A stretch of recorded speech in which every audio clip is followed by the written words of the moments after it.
It's always nice when the roses arrive. Well, it's a full thingamajig then, isn't it? A full thingamajig, Sally. I don't think there can be a nicer displayed plant. We've got maybe 1,000 or so here. They're coming in, getting sorted out, put into alphabetical order, which is what Sally here is on with. It's a long job, but we have to get it right. In a minute, my partner Roy is going to talk to you about one or two roses. One or two of his favourites. We're not going to go through every single one because there's bloody hundreds of them.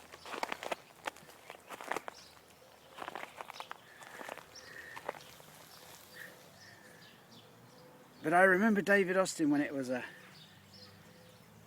small concern, and now it's worldwide, and everybody loves their roses.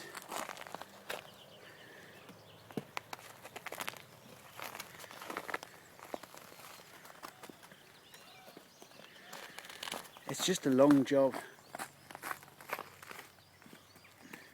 but worth it in the end. It's not very often I get both my partners here at the same time. And Roy's the rose man anyway. Sally has finished the roses. They're now sitting there, all in their beds, alphabetical order. Last year Roy did it and buggered it up. Robert's sorting out the paths. It is lovely when this is all done. Anyway, if you had a couple of roses, Roy, to choose, go on, which ones would you do? Well, I'll choose a couple of very different ones. Here we have a very popular one, Constant Spry. Not particularly repeat flowering, not too vigorous, not too big a climber, but the smell and the perfume of it is absolutely beautiful. I get into trouble for saying beautiful too much. Do you? Yeah. Well, it is a beautiful rose. We have it climbing outside the garden gates here, and it's fanned against the wall. As people come through it, they always admire it, and that helps us to sell quite a lot of these. Would you call that a typical chocolate box rose? Yes, yes. But it isn't particularly long flowering, but when they do come out, they are absolutely beautiful. Another very popular rose, which we get asked a lot for, is the old-fashioned one, Zephyrin Drion. Do you like roses, Robert? They're all right. I like the flower, but they're bloody prickly, aren't they? Well, this one isn't actually. This is a thornless climber, an old-fashioned rose, very, very fragrant. It would be difficult to get a rose that's more fragrant than this one, and again, very, very popular. We sell perhaps more of this rose than any other. It's not too high a climber, perhaps about 6 to 8 feet, and in a sunny position. And again, as I say, thornless, very easy to maintain. And Why do you like roses? I just like the smell of them, and I like the aspect that they're quite sort of cottage garden.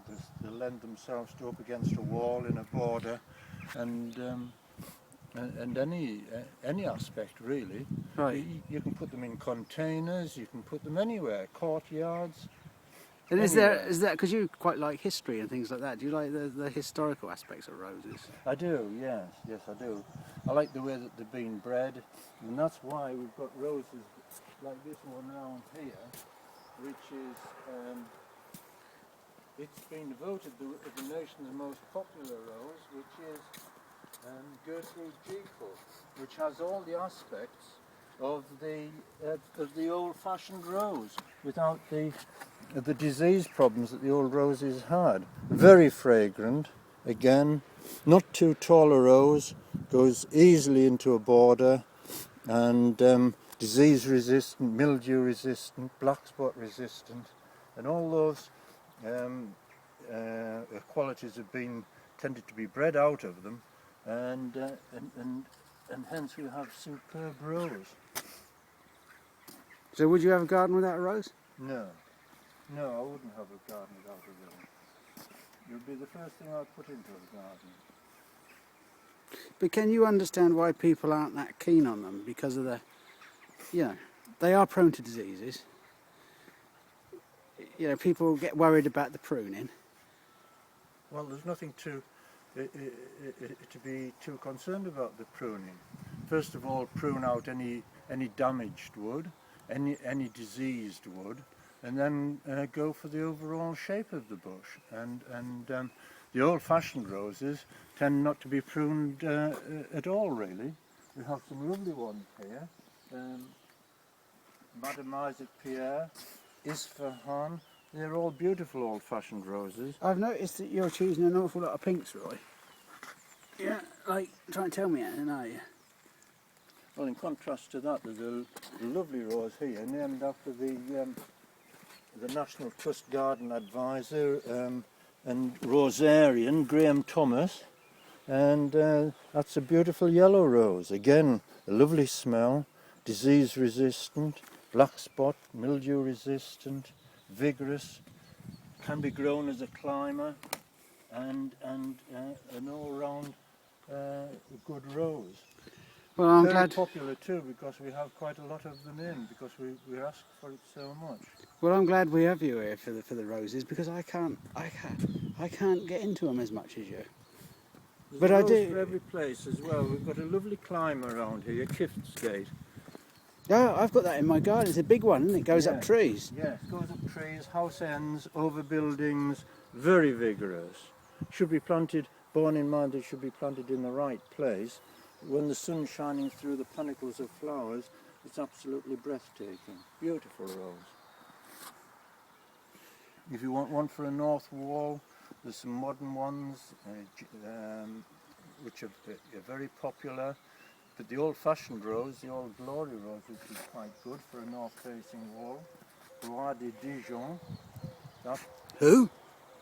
Gloire de Dijon rose. It's called the old glory rose, and again very popular for a north aspect. Hey, your pronunciation's very good as well. It's better than mine, bugger. Yeah. Right. Anyway, there you are. That's our rose man. That's his love of roses. I'm really glad he's here, because we need somebody that can talk to people about roses, that really has a passion for them. Thanks, Roy. That's brilliant. No problem. You There's a can, lovely selection at present, and they're all really healthy, and it gives me quite a thrill to see them. oh, thrills in pink.